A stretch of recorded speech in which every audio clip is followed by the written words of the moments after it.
স্বাগতম নতুন একটি ভিডিওতে। তো আমরা গত পর্বে পিএইচপিতে কিভাবে ভেরিয়েবল ডিক্লেয়ার করতে হয় সেই বিষয়টি সম্পর্কে বিস্তারিত দেখেছি। তো আজকে আমরা যে বিষয়টা দেখব সেটা হচ্ছে কিভাবে আমরা পিএইচপি কোডের মধ্যে কমেন্ট করতে পারি। তো কমেন্ট হচ্ছে এমন কিছু টেক্সট যেগুলো আসলে আমরা কোডের মধ্যেই লিখব, কিন্তু সেগুলো কোড কোনো কারণে এক্সিকিউট করবে না এবং আউটপুটেও দেখাবে না। তো তাহলে চলুন দেখি আমরা কিভাবে কমেন্ট করতে পারি। তো আমরা মনে করুন এর মাঝে কিছু কমেন্ট করতে চাই। তো কমেন্ট করার জন্য এখানে আমাদেরকে প্রথমেই দিতে হবে ডাবল স্ল্যাশ, তারপর আমরা যা লিখবো সেগুলো সবকিছু কমেন্ট আকারে গণ্য হবে। যেমন মনে করেন আমি এখানে লিখতে পারি this is our first programme.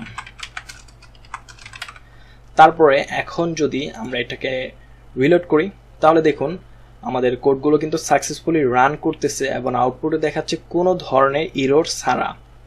আমরা যদি এখন এখান থেকে এই দুইটা স্ল্যাশ বাদ দিয়ে দিই এবং এখন যদি রান করি, দেখুন এখানে কিন্তু একটা সিনট্যাক্স এরর চলে এসেছে, কারণ এখানে কিছু এক্সট্রা লেখা চলে এসেছে যেগুলো আসলে আমাদের পিএইচপি প্রোগ্রাম কাউন্ট করতেছে বা এক্সিকিউট করতেছে এবং আউটপুটে এটাকে সিনট্যাক্স এরর হিসাবে আমাদেরকে দেখাচ্ছে।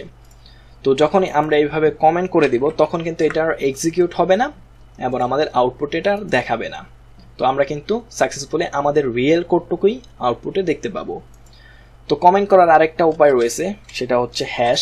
তো আমরা ডাবল স্ল্যাশের মাধ্যমে কমেন্ট করতে পারবো পিএইচপিতে, আবার একটি হ্যাশ দেওয়ার মাধ্যমে কমেন্ট করতে পারবো। এখন যদি রিলোড করি দেখুন এখানে কিন্তু সাকসেসফুলি আমাদের কোডগুলো রান করতেছে। এটা গেল মূলত সিঙ্গেল লাইন কমেন্ট। তো আমরা যদি মাল্টিপল লাইন কমেন্ট করতে চাই তাহলে কিভাবে করব? তো মনে করুন আমরা এই সবগুলো একসাথে কমেন্টে রাখতে চাই, তাহলে সেটা কিভাবে করব?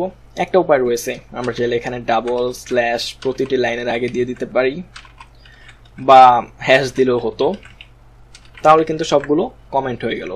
এখন যদি আমরা এটাকে রিলোড করি দেখুন এখানে কিন্তু কোনো কিছুই আউটপুটে নাই, কারণ সবগুলো আমরা কমেন্ট আউট করে রেখেছি। তো এগুলোকে আমি এখন কমেন্ট থেকে বের করে আনি।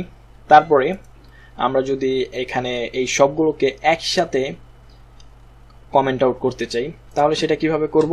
জাস্ট আমরা একটা স্ল্যাশ দিব, তারপর একটা স্টার মার্ক দিব, তারপর আরেকটা স্টার মার্ক এবং তারপরে আবার স্ল্যাশ দিয়ে দিব। তারপরে এর মাঝে আমরা যে কোড লিখবো সবকিছুই কিন্তু কমেন্ট আউট হয়ে যাবে। তো আমরা যদি এখন এখানে এই সবগুলোকে কাট করে এখানে পেস্ট করে দিই দেখুন সবগুলো কিন্তু খুব ইজিলি কমেন্ট আউট হয়ে গেল। এখন যদি রিলোড করি দেখুন এখানে কিন্তু সবকিছু কমেন্টে দেখাচ্ছে। এবং এইভাবে কিন্তু আমরা যদি আমাদের অনেক বেশি বড় কোড বা অনেক কিছু একসাথে কমেন্টে রাখতে হয় তাহলে কিন্তু এইভাবে আমরা কমেন্টে রাখতে পারবো।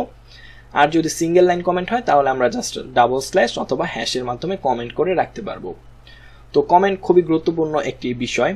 তো আমরা যখন অনেক বড় কোড করব তখন দেখা যাবে কিছু কিছু অংশ আমাদেরকে এরকম কমেন্ট করে রাখতে হবে, অথবা কিছু কিছু জায়গায় আমরা নিজেরা বোঝার জন্য অনেক সময় কমেন্ট করে কিছু একটা ইন্ডিকেট করে রাখবো যে এই এরিয়াটা এই কাজের জন্য ইউজ হবে বা এই প্রোগ্রামটা আমরা এই কাজের জন্য ইউজ করেছিলাম।